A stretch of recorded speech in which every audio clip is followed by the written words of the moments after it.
السلام عليكم ورحمة الله وبركاته.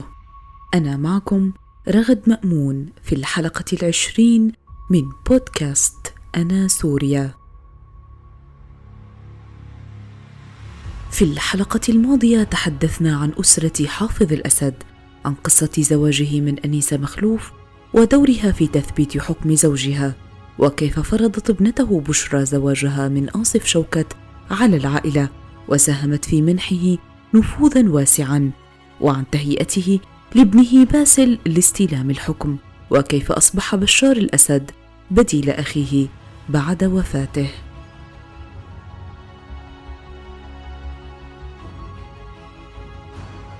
أما اليوم فسنتحدث عن وفاة حافظ الأسد، وكيف تسلم بشار الأسد الحكم بعد أبيه.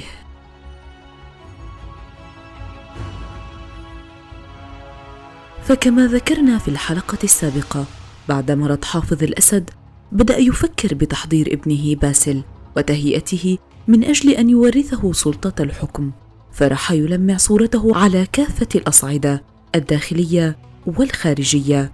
ولكن وفي عام 1994 أصيبت عائلة الأسد بضربة في الصميم بعد وفاة باسل الأسد، وبدأوا بالبحث عن الوريث المحتمل لحافظ.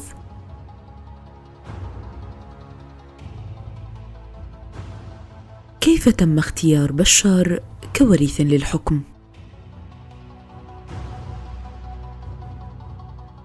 أشارت أنيسة مخلوف على زوجها بتأهيل ماهر لوراثته لأنه الأكفأ لها، خصوصاً أن بشار كان يتخصص بطب جراحة العيون في لندن، ولا يتمتع بشخصية السياسي البارع، ولأنه سريع الانتقال من الهدوء إلى حالة الغضب.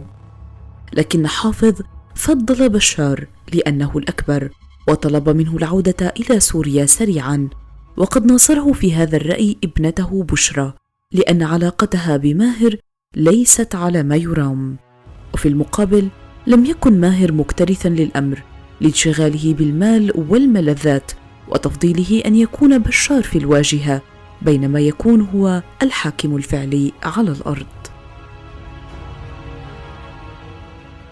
وبعد أخذ ورد طلبت أنيسة من زوجها أن يؤهل الاثنين معا بشار وماهر، ويترك للشعب السوري أن يختار أحدهما، لكن رأي حافظ وبشرى كان الغالب. ومنذ ذلك الوقت بدأ بشار يظهر إلى العلن، وتكفل محمد ناصيف وبهجت سليمان ومصطفى التاجر وعبد الحليم خدام بتأهيله سياسيا، كما وأرسله والده بجولة تعارفية على كل دول الخليج العربي وفرنسا.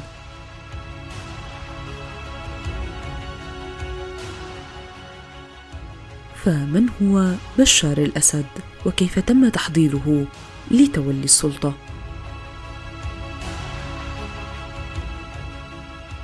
ولد بشار في دمشق في أيلول عام 1965، وهو ثاني أكبر أبناء حافظ.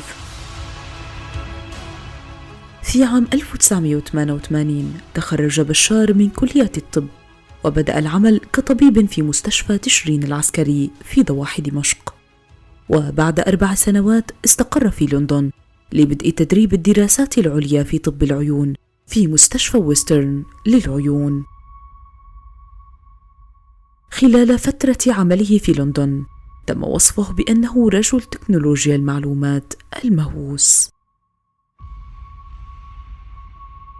وعلى عكس إخوته باسل وماهر وبشرى، كان بشار يفتقر إلى الاهتمام بالسياسة أو الجيش. ولكن وبعد وفاة باسل عاد بشار إلى سوريا ليتم إعداده لخلافة والده، وجرت الأعمال التحضيرية للانتقال السلس على 3 مستويات، حيث أولاً تم بناء الدعم لبشار في الأجهزة العسكرية والأمنية، وثانياً تم توطيد صورة بشار مع الجمهور، وأخيراً تم تعريف بشار بآليات إدارة البلاد. ولتأسيس أوراق اعتماده في الجيش التحق بشار بالأكاديمية العسكرية في حمص عام 1994، وتم دفعه من خلال الرتب ليصبح عقيد في الحرس الجمهوري السوري النخبة في عام 1999. وبالتوازي مع مسيرته العسكرية كان بشار يعمل في الشؤون العامة، ومنح صلاحيات واسعة، وأصبح رئيساً للمكتب لتلقي شكاوي وطعون المواطنين.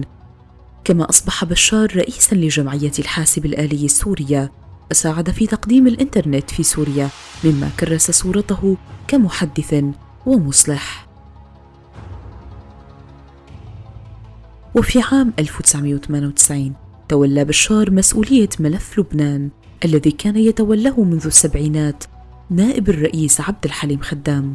وفي العام نفسه لعب بشار دورا بارزا في تنصيب إيميل لحود رئيسا للبنان، كما ودفع رئيس الوزراء اللبناني السابق رفيق الحريري جانبا بعدم وضع ثقله السياسي وراء ترشيحه رئيسا للوزراء. ولزيادة إضعاف النظام السوري القديم في لبنان، استبدل بشار المفوض السوري القائم بحكم الواقع في لبنان غازي كنعان برستم غزالي. وهكذا تمكن بشار من دفع عبد الحليم خدام جانبا وإقامة قاعدة سلطته الخاصة في لبنان. وفاة حافظ الأسد. كان حافظ الأسد يعاني تدهورا في صحته في الفترة الأخيرة من حياته، حيث أنه كان يتحدث بصعوبة، كما وأنه كان لا يستطيع أن يحرك إحدى يديه بشكل طبيعي.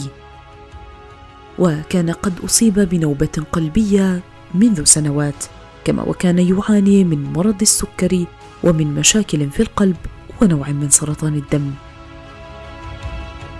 وفي 10 حزيران عام 2000 توفي حافظ في دمشق عن عمر ناهز 69 عاما إثر إصابته بأزمة قلبية. جاءت وفاة حافظ الأسد قبل أسبوع من عقد المؤتمر القطري التاسع لحزب البعث، الذي كان يفترض أن ينتخب بشار الأسد عضوا بالقيادة القطرية، حيث كان يتوقع أن يقوده ذلك ليكون نائبا لوالده. وفور إعلان وفاة حافظ الأسد، اجتمع مجلس الشعب السوري لتعديل المادة رقم 83 من الدستور، والتي تنص على أن سن الرئيس يجب أن تكون 40 سنة. وفي تصويت استغرق 3 ثواني أصبحت المادة 83 تنص على أن سن الرئيس يمكن أن تكون 34 سنة، وهي سن بشار في ذلك الوقت. وبهذا التعديل الدستوري الذي يعتبر الأسرع من نوعه في العالم، تمكن بشار من تولي رئاسة البلاد.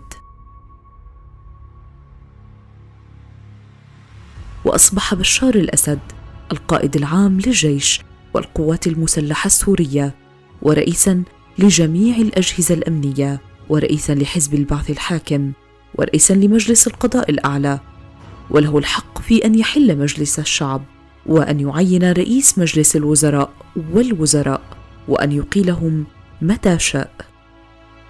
وبمعنى آخر، أصبح بشار الأسد المتحكم بالبلاد والعباد. وبهكذا نكون قد استعرضنا في حلقة اليوم خطة حافظ الأسد لتوريث بشار الحكم من بعده، وكيف انتهت أسطورة إلى الأبد يا حافظ الأسد، وبداية عهد جديد لبشار الأسد من خلال مرسوم مفصل على مقاسه. وفي الحلقة القادمة سنستعرض بداية حكم بشار الأسد، كيف وطد علاقاته الداخلية والخارجية، وكيف تعامل مع المعارضة. أشكركم على حسن المتابعة. دمتم في رعاية الله.